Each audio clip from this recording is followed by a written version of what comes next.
Shabbat Shalom, Baruch and good morning. Shabbat Shalom. Daniel. I just wanted to just make a few comments on our Torah portion. And the first thing I'm thinking is, you know how sometimes they remake some of those old classic movies and they remake them to be in modern times? Well, this is certainly the Torah portions that we're reading this week, aren't they? All about contagious diseases and isolation and how to deal with them. But I was kind of thinking more on a personal, the humanity level of it, that this person, as it speaks of in Leviticus with leprosy, whatever you might call it, you know, in a matter of weeks when it was determined that they have this incurable thing, and now they have to pack up and leave their homes. And, you know, they have families, they have loved ones, people love them, and as far as they knew, possibly never again would they touch them again. People were being allowed to be, you know, within a certain distance and call out to them and leave them food, but never again, as far as they knew, without divine intervention, because there was no cure for these diseases back then. As today, there's many things that there are no cures for. It could only be by divine intervention that they would be cured. So, oh my goodness, how sad that would be. And remember, these were people that, you know, were not all of a sudden horrible, evil people. It's just they had this contagion attached to them, whether it be a microbe or whether it be a sinful contagion that was attached to them. So of course you have to separate them out so you don't contaminate the community. And so you have to separate the person with them, but it's really the contagion and the sin that needs to be eliminated. God had, you know, so their families still loved them, and God still loved them, and He had provision in there for them. In fact, part of the reason for them marking themselves distinctively and saying unclean, unclean, was to encourage people to pray for them, to pray for them. So God certainly loved them, and we don't need any more evidence that God loved these people than the fact that He came down to this earth again as a man, Yeshua HaMashiach. And it's interesting, there were times when He healed people, like the scriptures that Dr. Daniel just read. He healed them, we might say, by telehealth. There wasn't any physical exam required, there wasn't any touching required, and it was just like, oh yeah, I heard about them, they're healed. But there were other times that He made a point of touching.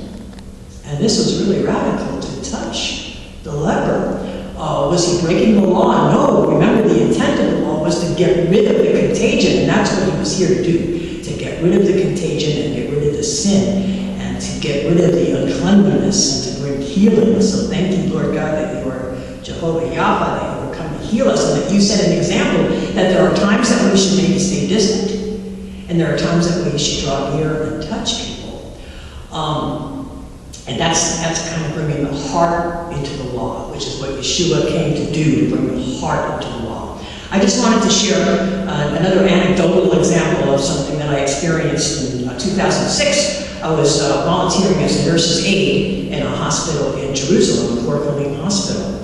And I had my favorite patient there. I was there for 3 months, and she was a little grandmotherly little old lady named Hannah. I just loved her. I always brought her ice cream and stuffed animals and just really paid a lot of attention to her. She had a family, or a very Orthodox family, son and grandchildren that used to come and visit her and interact with her and everything, until she got a bed sore, and the bed sore became oozing and infected.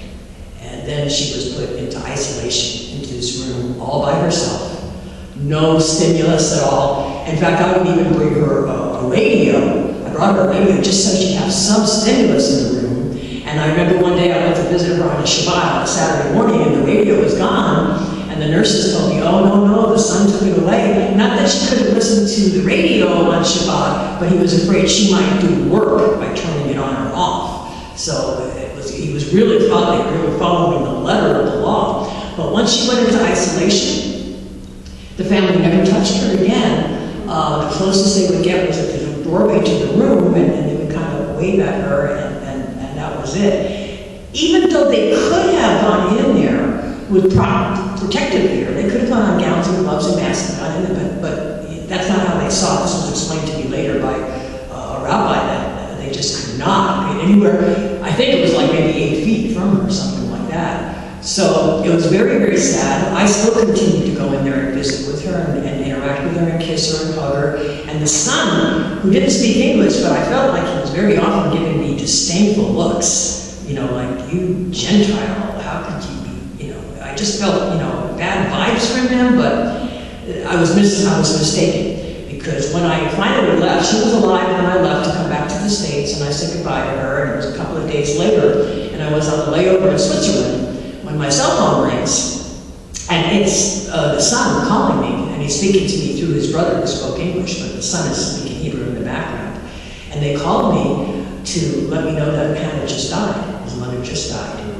And he was sobbing as he's telling me, thanking me. He was thanking me profusely for doing what the law did not allow him to do, which was to reach out and touch his mother and give her love. And I could tell by the conversation that he felt some amount of remorse, that did he make the right decision or not. So the heart of the law, the letter of the law, the heart of the law, the intent of the law, all these things, Yeshua, Messiah, came to kind of bring clear to us that there's balance in everything, and the importance with godly direction to reach out and touch people, even though there might be a risk in it, listening to the Lord and the Holy Spirit, and always weighing the balance. So thank you very much. Shabbat Shalom. Have a wonderful week. Blessings.